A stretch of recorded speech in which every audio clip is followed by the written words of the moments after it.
This is the statue of the famous Arctic explorer Dr. John Rae in Stromness, and the film you're about to see is the archaeological excavations taking place at his childhood home, the Hall of Clestrain, and the talk you're going to hear is from President of the John Rae Society, Mr. Andrew Appleby.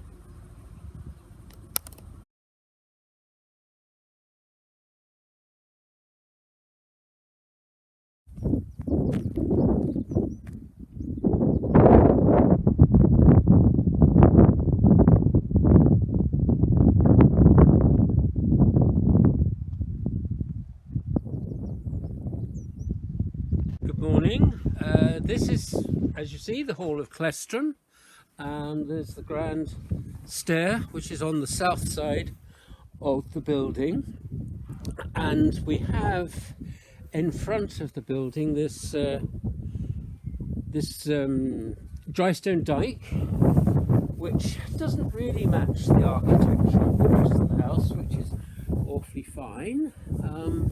So we now know that this was added much later, around 1850, and this is when the farm changed management, because there would have been a sizable, what we've been calling a moat, and it would have come back to about where I am standing, and it delved down. Probably, we're not sure because we haven't excavated here yet, but probably like a 45-degree batter, and that took up quite a bit of space around the place. But there was an important reason for doing this, because this hall is very heavy, incredibly heavy. So what the builders did was they dug out a big slice into this slope to get down onto really firm glacial till. There's not rock here, it's deep glacial till, but it is pretty solid, and you can build on that once you dug into it. If you were to build on soils which had accumulated over some centuries, this building would then have subsided because of the weight, and it would have cracked and not lasted too long. So it was a good idea to do this digging out of the ground to build it. So putting this wall in really has quite changed the whole aspect of the place. The building would have looked a lot taller, and it certainly would have been even more imposing. The most imposing side here, used that word twice now, is the north side. If you're driving from Stromness along the road, or even from the Brig of Waith, you see this building sticking right up. Stromness was the important place at that time, and now I'll take you around to the north. Just here was the East Pavilion, and it matched the West Pavilion, which is over there behind you. Now you can see this stumpy wall sticking out. There's a bit of cement floor there. We excavated this area last year, and we found down there cobbling for a stable, a little gully for, or a cesta for the horses pee, and so it was an interesting building, but we didn't go deep in it because that is for another time if it has to be excavated. But we got a lot of information from it, and it runs along underneath our hut, which is the John Rae Centre, and this has been loaned to us by Paddy Casey of Casey Construction. They've been very good and kind to us, and it's a wonderful thing. We keep warm in there, and we've got a little kitchen and we can have cups of tea. Which reminds me, I was just making a cup of tea, so I shall just finish that off.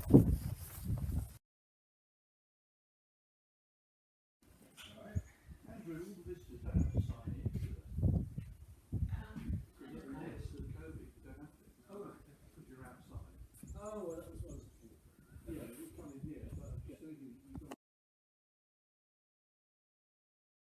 So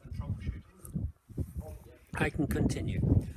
This back wall is a mishmash of bits of building. There's a block doorway there. It's cement and stuff clarted on it, but there was a reason for smashing this building down. It was a shame, but I'll explain the reason when we get over to the north side of the hall.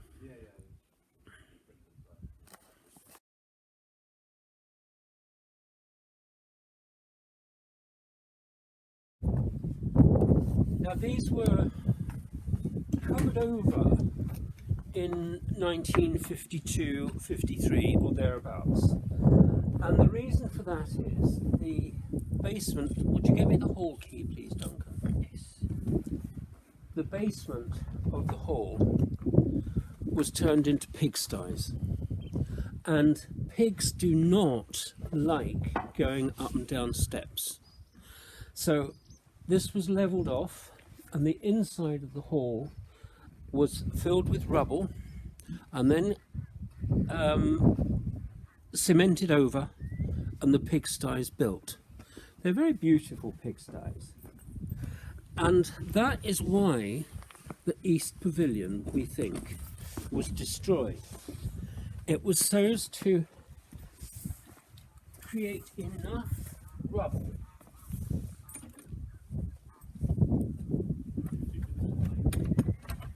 to build the pigsties.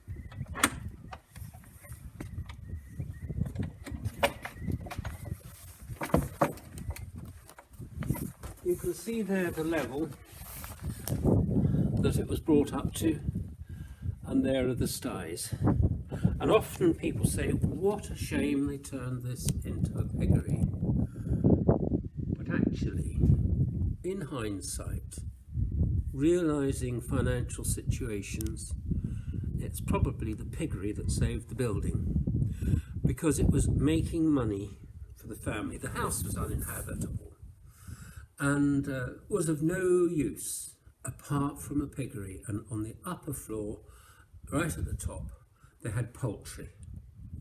So that was the use of it, and that helped to maintain the house to a certain extent, and that's why we still have it. So I'm grateful to the Porkers for their contribution to the John Ray Society. We should really have John Ray sausages, I think. So this was filled in 1952-1953. This was the flight of steps that went down to the hall, and this slab, we took that slab out last year. This slab here goes to the wall and to a threshold, so you could just walk straight into the hall. Now that bit there is a drain that ran, when it was filled in, a drain was installed to take water that had run, that was about here, and it drained out through there. Drains. That is a major feature of the north side of the hall of Clestrain. For here we have a great drain which was built at the same time as the walls going round, about 1850. And this is how they filled this moated area in. By putting a drain here, then it could all be filled in, and then the farmyard here was more usable, it was bigger, you could turn your carts and all manner of things in here. But there's a wonderful feature at the bottom of this drain. And if you look down,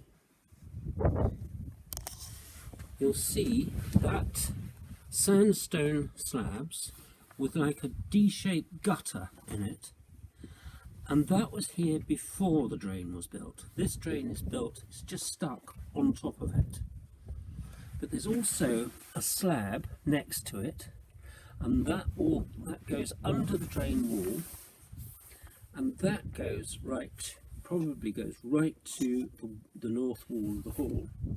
And this will have made a path which almost certainly went all the way around the hall. So you could get access to the other side from here. But of course this step arrangement wasn't here at that time. John Ray, I'm certain John Ray would have been very familiar with that drain. As a little boy he may have even had a wee in it. You never know. So we're bringing actually John Ray back into this place because we found a feature that he will definitely have seen. Because this was added after his time, it might even be that that fancy stair was added after his time. We shall find out. So if we come here, oh, where's my stick? Can you get my stick, please? If we come here, there's a layer of clay. It's quite muddy clay, and when it was cleaned, we could see marks in it. And there's one down there, and that we think is a heel mark from a boot. And there are other ones here. When it's clean, you can see them better, but there are maybe about 15 or 20. So that's that one there. And there were others, but they're a bit indistinct at the moment because everything's dried out. But this was the back filling into this big slice that was cut out to build the hall. And that is the edge that was dug through to build that drain over this drain.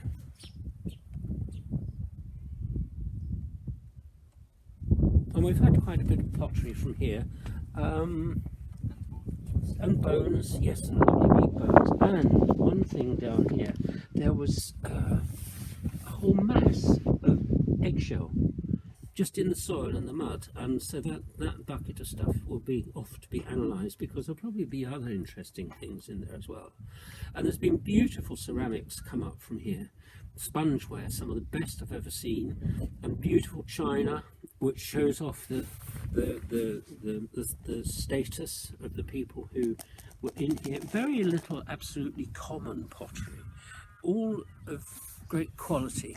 There's a teapot made in Glasgow, which is a very fine piece. So, you know, and we found no clay pipes. Usually on a place like this, you'll find bits of clay pipe, none. So maybe they didn't approve of smoking.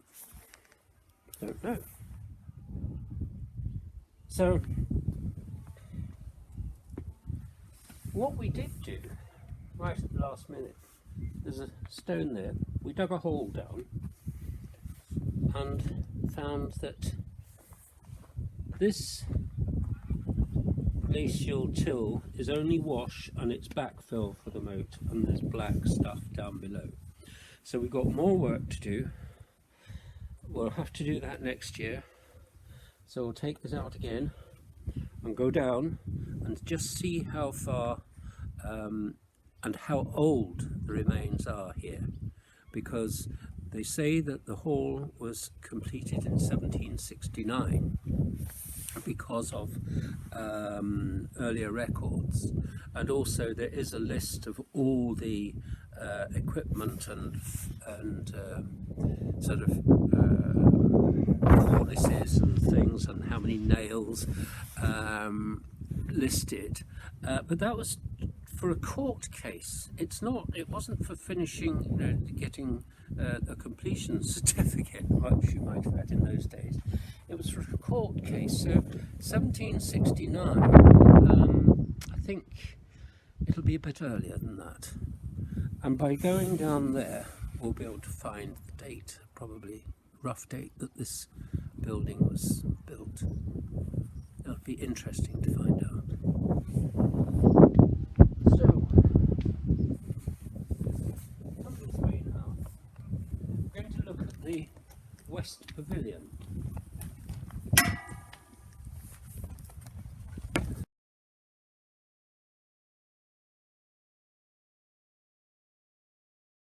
And And again, this trench we've not finished yet, so that'll be something for next time. But it started with a great load of chippings here, which made a sort of a surface. This was blocked up probably 1950-ish, maybe a bit later. There's a threshold here, which is just tied in slightly, but I don't think that's an original threshold, because you see there, the wall is going down. There's a coin here, and we don't know how far this goes down. So the levels in this northern courtyard are quite surprising, and it will make this building taller.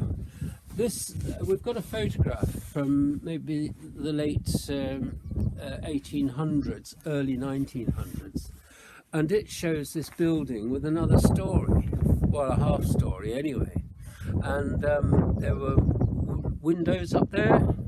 There was a chimney, and people probably lived in it, and so the building was taller, but it was taken down. We're not sure when, but the roof was removed, the gable walls were taken down to a lower height, and then it was rebuilt.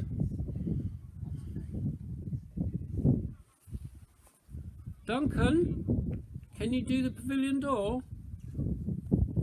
We drew every single slab in here up to where it's concrete, and we know that this is not the original floor. The hole in this gable end was knocked in again about 1950. A new floor was laid so that farm machinery could just be driven in, and this door was blocked. So we took up a half slab and we looked under it, and here we've got a big thick layer of peat, ash, and manure and grot. And as you see, it was very soft. So this is the first time I've done it, so just got at least that to go, and I think there's a floor level down there because my little probe, let's try it. Oh, there's stones in there, so there's different depths, but we got one that was, I struck it lucky a moment ago.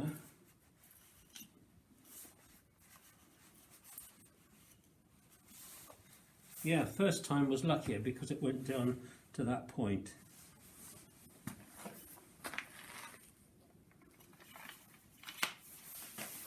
Good archaeological tool, this.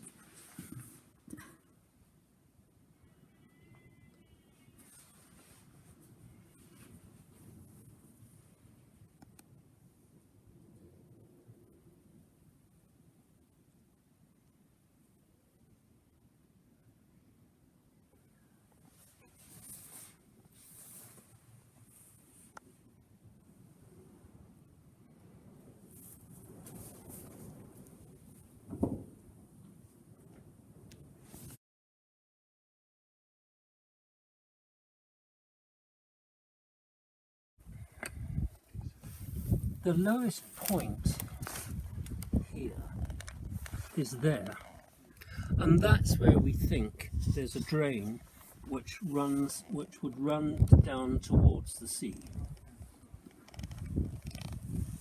You can see the entrance to the drain, or the exit to it actually. That's where the water would have flowed out there.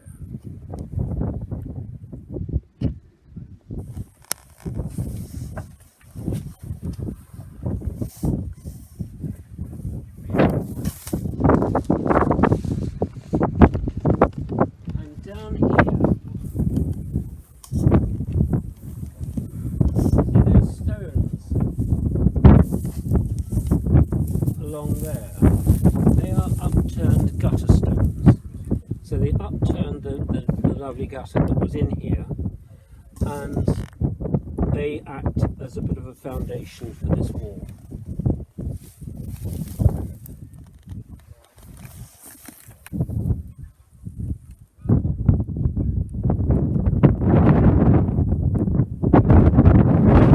See, those walls were, those windows were blocked in again sometime in the 50s,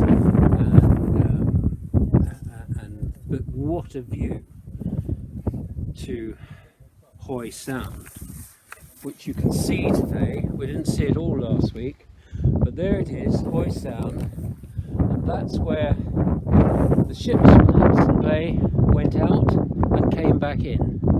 And if you were a resident here, up in that top room, you would be able to see so much more. And this house was a great landmark. It was at one time painted white so that the shipping could notice it immediately. There's the old store down there, that was painted dark so it wasn't so visible. But ships would line up on this building, come through there, and then Stromness would be to one side and they could turn into Stromness. And also, when shipping was arriving, you could signal from here to Stromness to say, oh, such and such a ship's turning up, open the pubs, or whatever. So it's a very important site for checking on the shipping going in and out. And also, it's an incredibly beautiful view.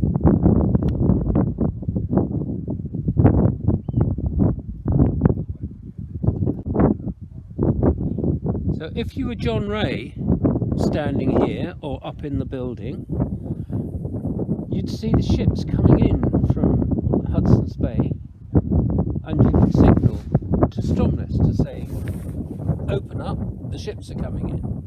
And you'd be the first, you'd be the first from here to sight those boats. And also you'd see them going out. And at night you'd see stuff coming in and out, you know, with the ship's lights and things. And this will have had a huge influence on John Ray, seeing those ships coming back and forth, and hearing stories of where they'd been and the different peoples they'd met, the Inuit, the Cree, the Dogrib, all the First Nations people that became so important to him, and he got to know, and he spoke their languages, and so no wonder he became the great man that he did. And he would sail in here and race some of the ferries and the ships and stuff with his brothers and sisters, and he would fish, loads of fishing, and then shooting and hunting animals. There was a standing stone in the field down there, and I bet he stood in its shadow so that wildlife couldn't necessarily see him, and he'd bang some homing ducks off or something like that to feed the family. He was a great hunter, and we found bird bones in the midden down there, and some of them look like waders, or even curlew. And curlew's very nice. I had one once many years ago. It was a roadkill curlew, but it was very interesting taste. Now, all this sort of thing was foodstuffs in those days, and hares. We've got hare bones and probably rabbit, and there's certainly wonderful mutton bones, big mutton bones.